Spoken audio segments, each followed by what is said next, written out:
with Eric Parker.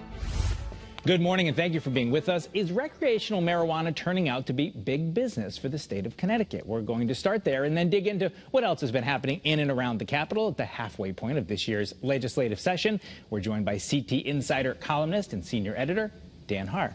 Thank you for being with us. Great to be here. You wrote a very interesting column about this issue of recreational marijuana. We all heard the big promises of big numbers. So as you looked into it, Dan, what did you find out? Well, it's big-ish business. Let's just say this is not Massachusetts in November of 2018, where for weeks you had lines around the block. Really through the holiday season of that year of 2019, it was you couldn't even get you could get in. Yeah. But that was a big hit because they were the first in the East and the Northeast, maybe in the whole East, to go with recreational sales. Here, the sales have been running at about, well, first of all, medical sales, which don't yield tax revenues, have been holding steady, we think. We didn't have figures from before, but they've been at a pretty high level, higher than regular retail sales. Regular retail sales have been going, they started at about $1.4, $1.5 million a week for 7 locations. Through February, we had 10 locations, and they were at about $1.8 million a week. We have not seen the numbers in March. Those numbers are good, but not great. They're not home run numbers. They're not numbers that are going to get us to the $75 million a year that was forecast by the third year, unless a whole bunch of more stores open. And that's really the question. And we'll see what happens in social equity, another big question mark there. Social equity is happening. There are social equity applicants. I don't want to say it's not happening, but because the large out-of-state players who control all 4 of the production locations, the cultivation and manufacturing, were already ensconced and in place, and because many, but not all, of the retail establishments, the hybrid that are now hybrid, were out-of-state large companies. There are some local. There's the Affinity in New Haven is local, mostly out-of-state. It tends to be dominated by people who were connected, whether they were social equity or not. The idea of, in your mind's eye, the social equity applicant who is, say, in a targeted neighborhood, maybe a CPA or a lawyer or a package store owner, being able to just get, as a one-off, getting in, that's not happening so far. Being really pulled up by the bootstraps. That's not that's not a real story yet. Right. Well, that's what I think Senator Winfield had hoped to see, and they recognized that the law made it hard for those applicants to get in. I don't think anybody realized quite that the big out-of-state players were going to put in 250, 300 individual applications, gaming the system legally. Yeah. And well, there are some other wrinkles in it that I don't. I think with social equity and with the money, we'll wait and see. We'll wait and see. And it's going to be a good market, but it's not going to be a home run market, and it's not going to be, nor did, in fairness to Governor Lamont, he has said all along he's not in it for the money. And so it's not about the state making a bunch of money, but for those people who wanted this to make a lot of money to go back into the neighborhoods that were targeted in the war on drugs for programming, it's going to be less than people had hoped. From marijuana to alcohol, there's a number of alcohol-related bills I want to talk about. Here we are. But I want to start with tough alcohol news, and that was the DUI arrest of Representative Comey.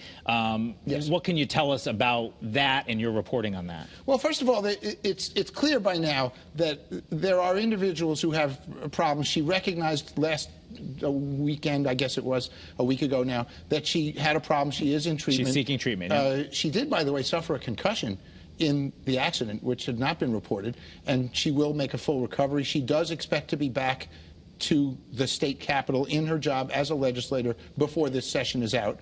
But I think there were a lot of sort of rumors and finger-pointing and discussion and people saying, oh, there's a lot of what one person said to me is pearl clutching. And I personally think, kind of needlessly, we do not have what they had in the 70s. At the Capitol. Well, that's the concern, that there's a culture of drinking and partying in the Capitol complex, and you don't think it's... not that I don't think it isn't. There are individual people who will have a drink in their offices, but there are no longer any sanctioned events involving legislative business Now, at the Officers Club across the street, yes, there was the St. Paddy's Day celebration. Some Jameson Irish whiskey was put into coffee. I don't believe there was any abuse of that. They were very careful, and they were celebrating, and that's great. There's some, again, hand-wringing about, oh, is it, and it isn't. Let's talk about some of the alcohol-related bills.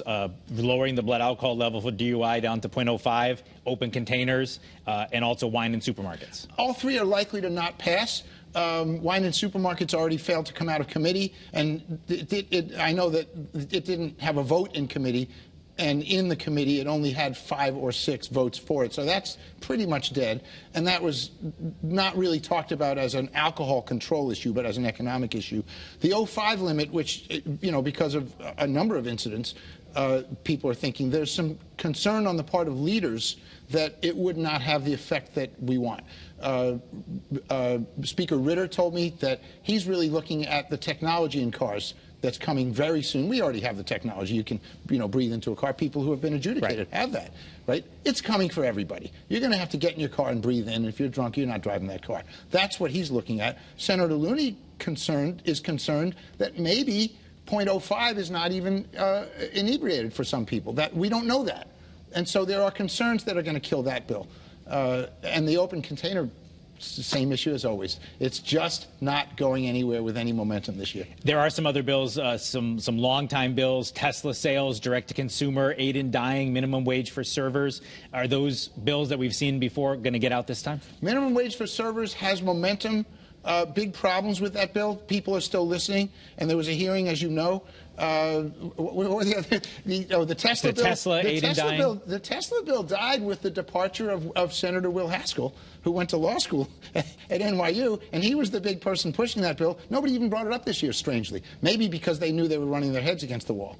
Aid in dying. Aid in dying. Aid in dying has been diluted a bit, and it's not as strong. Republicans still have concerns. They would like for a doctor or a nurse or a medical professional to be present. That, of course, raises problems, because if you're a doctor, you Hippocratic oath problems. Exactly. And so there's a thing like this with that. I wouldn't say it's dead, but I wouldn't look for that to necessarily pass. We just have time for one more thing. At the very beginning of the session, there was a lot of fanfare about UConn and the UConn budget. I used to have a coach who said winning is the best deodorant. Are we working all this out because the men's and women's teams did well in March Madness? Let's just say that the runs in the tournament are very, very good for budget numbers. And I would like to do a year-by-year look and see how they've done. But President Radenka Maric is keenly aware of that. When she's at games, she's working the crowd, and she knows who she's talking with, and it matters. Well, she was very outspoken at the beginning, and now the teams have done very well since, so it can't hurt. It's not a good idea to bet for bills like open container bans. It is a very good idea to bet that UConn gets its money. CT Insider's Dan Haar, a friend of the program. We'll have you back again. Thank you for being with us. Great to be on. Coming up later in our Sunday Spotlight, do you have a teenager looking for a summer job? We're talking about what's out there with the commissioner of the State Department of Labor. But up next, a Colorado man files a lawsuit against a Connecticut gunmaker who he argues has a responsibility in his mother's death. The local lawyers representing him explain how. They're joining me next.